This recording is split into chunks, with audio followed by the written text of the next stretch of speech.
पाठ 13 global warming.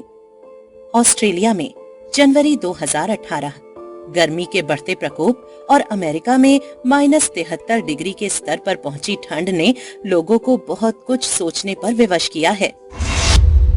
वर्तमान समय में ग्लोबल वार्मिंग की समस्या से दुनिया के अधिकांश लोग अवगत हो चुके हैं। ग्राम, नगर, पर्वत, स्थल और समुद्र, कोई भी जगह इसके दायरे में आने से नहीं बचा है। वैज्ञानिकों की राय में ग्लोबल वार्मिंग यानी धरती का गर्माना मानव जाति के लिए उतना ही खतरनाक और प्रलयंकारी साबित हो सकता है जितना परमाणु युद्ध या धरती से क्षुद्र ग्रह का टकराना है। ग्लोबल वार्मिंग की समस्या को पूर्व में अधिक गंभीरता से नहीं लिया जाता था, लेकिन समस्या के विकराल रूप धारण करने पर इसकी ओर लोगों का ध्यान आकृष्ट हुआ और समस्या की रोकथाम हेतु वैश्विक प्रयास होने शुरू हुए।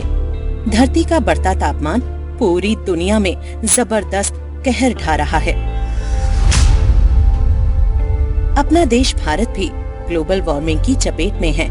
मौसम वैज्ञानिकों का कहना है कि भारत का औसत तापमान 0.57 डिग्री सेल्सियस प्रति 100 वर्ष की दर से ऊपर उठ रहा है।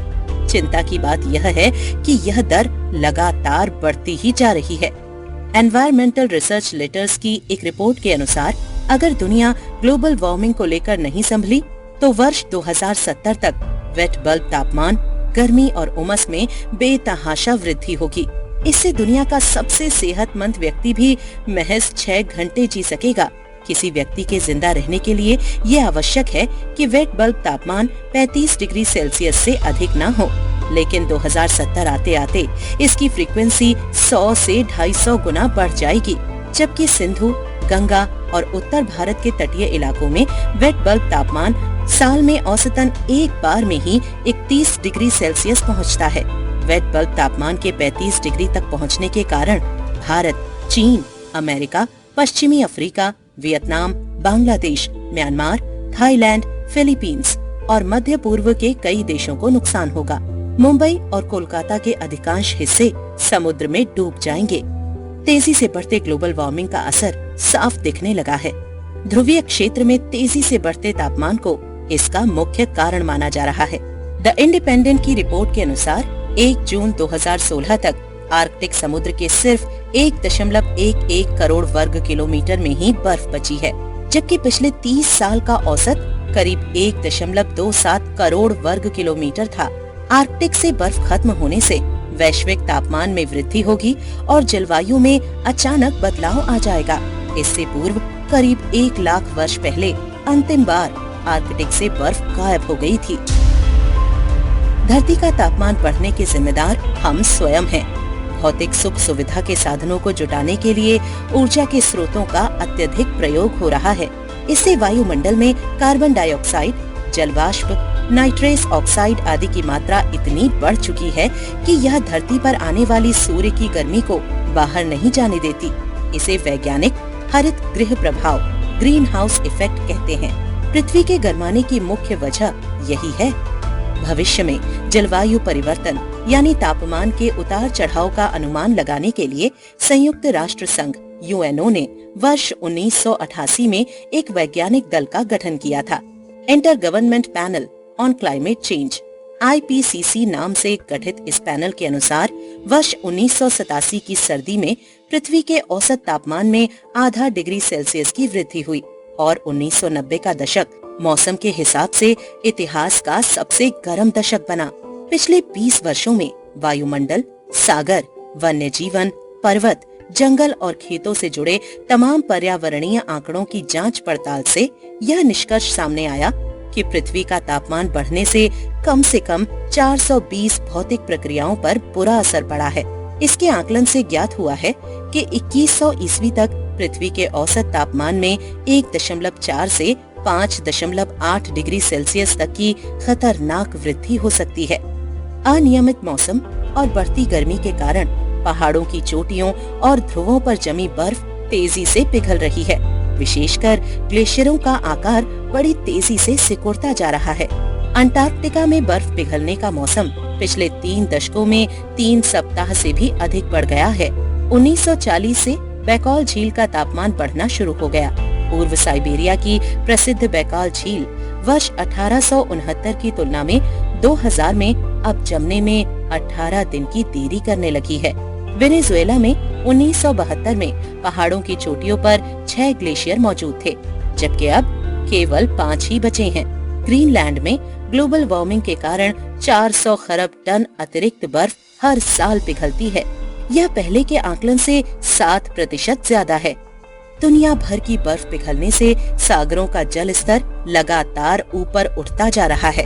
IPCC की नवीनतम रिपोर्ट के अनुसार यदि समुद्र का जल स्तर केवल 1 मीटर ऊपर उठ जाए तो दुनिया के कई हिस्से सदा के लिए सागर में विलीन हो सकते हैं। इनमें मालदीव, बांग्लादेश, इंडोनेशिया के कुछ द्वीप, मुंबई के समुद्र तटीय भाग, अंडमान निकोबार द्वीप, नील नदी का डेल्टा, अमेरिका में फ्लोरिडा का तट और लुइसियाना प्रांत के काफी हिस्से शामिल हैं।